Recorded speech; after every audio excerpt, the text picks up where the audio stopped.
is constantly happening.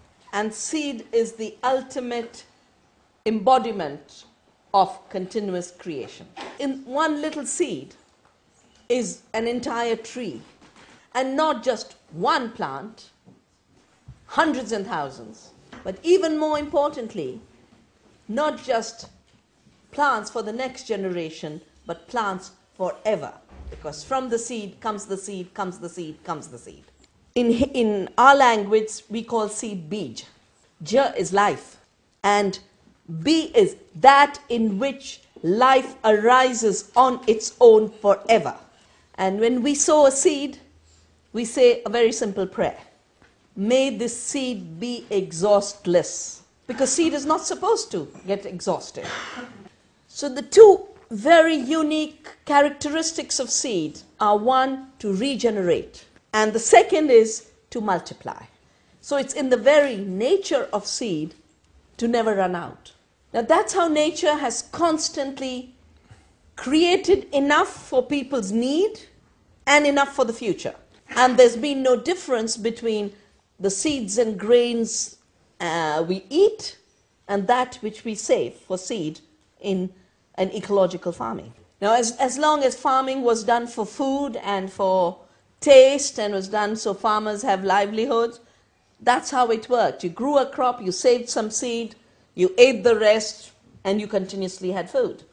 But a few decades ago, the big companies who had created chemicals, the chemicals that were used in the war, which were then used in agriculture, pesticides, herbicides, they started to get into the seed sector.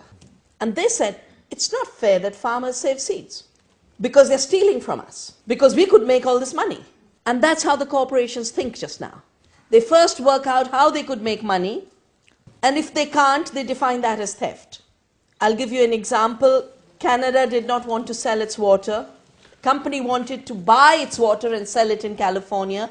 Canada said, we don't want to sell it. They sued the country. They sued British Columbia and said, you're stealing our profits.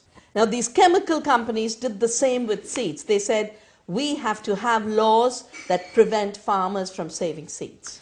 And normally when something so crazy is introduced in society, a very fancy word is created. They defined a term called intellectual property rights. And they said seed is their intellectual property. In order to define seed as their property, the companies realized that first they will modify it slightly. And that's why they created genetic engineering and transgenics. So that they bring a gene from a bacteria and put it into the plant and say, now we've made something new. Now we are creators, therefore we are owners. The fertility of the seed comes out of pollination. So in fact, for the next generation of the seed, you need fertilization. And fertilization is communication. It is a commons. It has to be shared. But by declaring it as intellectual property, sharing becomes a crime, saving becomes a crime. Now, as I said, genetic engineering is because of patenting. And the patent means no one else can use, make, produce, distribute what they have patented. And because patenting is related to collection of royalties, like rents, but you know, people collect rents from houses. Monsanto collects rents from the next generation of plants. The result of all this has been that today Monsanto controls, one company controls 95% of all genetically engineered soy seed sold anywhere in the world. And because they want to sell the seeds on which they can collect royalties, they spread these transgenic seeds. So there are right now only 4 kinds of crops that are spreading: corn, canola, soya, cotton. India used to have 200,000 rice varieties, 1,500 mango varieties, hundreds of thousands of banana varieties.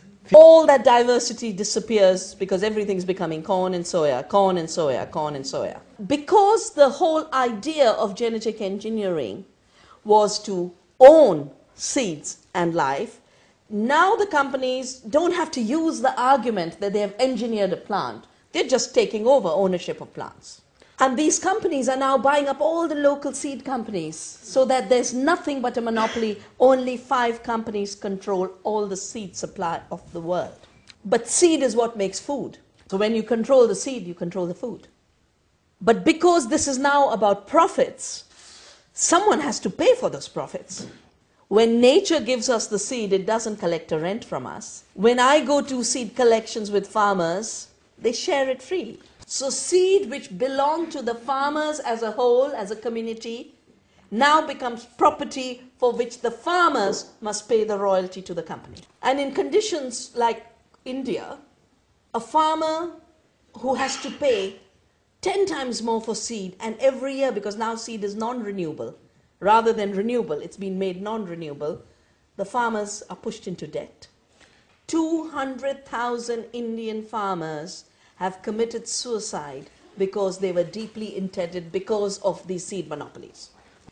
So the whole issue of seed is important for many reasons. First, I think it's the most important ecological work to protect biodiversity, but how will you protect it if you don't have the seeds of biodiversity? Second, for farmers and rural livelihoods, if they don't have access to seed as a common public property, then we won't have small farmers. So protecting agriculture means protecting seeds. And finally, it's an issue of all of us who have to eat food. Everyone has to eat. If there is seed dictatorship, then the eaters have no choice of eating healthy food. Because the non-renewable seeds are toxic seeds. They're narrow in their diversity. Seed is the source of fertility. Now it's being made sterile. The prayer we say for seed, let this be exhaustless. Now the corporate prayer is, let this be exhausted every year so my profits are exhaustless. The profits of Monsanto doubled last year during the food crisis. They increased the price of their corn seed by $100 a bag. Now, so far they control, like I said, 4 crops totally, but they want to control all crops. If we haven't saved the seeds of those other crops, then we are not just in a seed dictatorship. What is worse, we will have very large-scale disasters because they aren't smart enough to be able to engineer seed for a changing climate or for all the diversity of climates the world has. So we can't afford to let seed be reduced to a monoculture and a monopoly. We have to keep it diverse and we have to keep it decentralized in people's hands.